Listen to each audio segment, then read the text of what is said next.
අර පුතා ගාව තිබ්බ ඩිෂුන් එකේ ඇත්තම අයිතිකාරය ලංකාවේ ප්‍රසිද්ධ නිලියෙක් කියලා දන්නවද? මෙයාව අඳුරනවද? අපේ අම්මෝ දූපේ යන්නන්තෝ නයිටිය පොරවගෙන බලන් ඉන කැත චී. හිනත් වෙනවා ඒ පාර. හැබැයි මේ ටිකේ තියෙන ප්‍රශ්න එක්ක චීපයක් අඳින්න නැතුවත් බෑ වගේ යන්නේ. එහෙන් කොකා ගස්සනවා. මෙහෙන් දන ගස්සලා ගස්සනවා. සංගීත ගස්සනවා. සංගීත පොලේ ගස්සනවා. අස්සවල් ගස්සනවා. ඒවා දෙකලා සමාජෙම ගස්සනවා. හැබැයි උඹ ඉන්නේ මේ ඊළඟට කියන ගස්සන සෙට් එකේ නම් කේස් මචං. අංක 1. මෙයාලාසයි දකින්න එකට ගාලා කඩන්න. අංක 2 මෙයාලා නම් ඇව්වොත් ගාලා නෑ ජීවිතේට. හැබැයි අම්මා ඔකට ගැව්වා මේකට ගැව්වා කියලා ඇව්වොත් ගැව්වා. 3 මෙයාලාසයි ගහනවා බලන් ඉන්න. සමහරු ගහනවා බලන් ඉන්න ඔක්කොටම ආසයි. හැබැයි මිනිස්සු වෙන්න බෑ.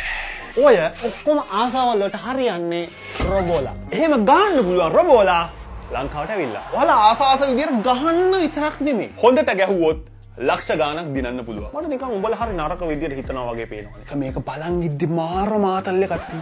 මේ මොනවද බං මේ රොබෝලා නෙමෙයි. අනේ උපුල් ඊරසිංහ සර් සමා වෙන්නේ නෑ මේ. සගේ ලස්සන.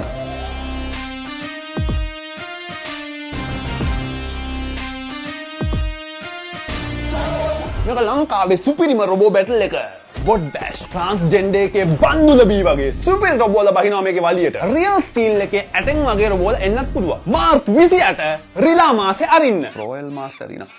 මාර්තු 28 රොයල් මාස් ඇරින එකට එන්න. මේක ලෝක මිනිස්සු පිස්සුවෙන් වගේ බලන පට්ට ඉවෙන්ට් එකක්. ලංකාවේ ප්‍රසිද්ධ අයියලා කල්ටියක් එදාට එනවා. ඒගොල්ලන්ටත් ගහන්න ආස නම් එන්න කියන එක කැතයි නේද? ෆොටෝ ගහන්න එන්න. ඔය රොබෝලා ටෙක් AI පැත්තට ඇම්මත් තිනුන්ට පට්ටේ ඉවෙන්ට් එක. අපි අතර මිනිස්සු වගේ වෙස්වලා ගත්ත රොබෝලා ඉන්නවද දන්නේ නැහනේ. අපිට ආදරය කරනවා වගේ බොරු කර අපේ ළඟින්ම ඉන්නවද දන්නේත් නැහැ. සමහරවිට ඒ රොබෝලා දන්නේත් නැතුව ඉතින් බං උන් රොබෝලා කියලා ඔහේ ජීවත් නැති ප්‍රෝග්‍රෑම් එකක්නේ.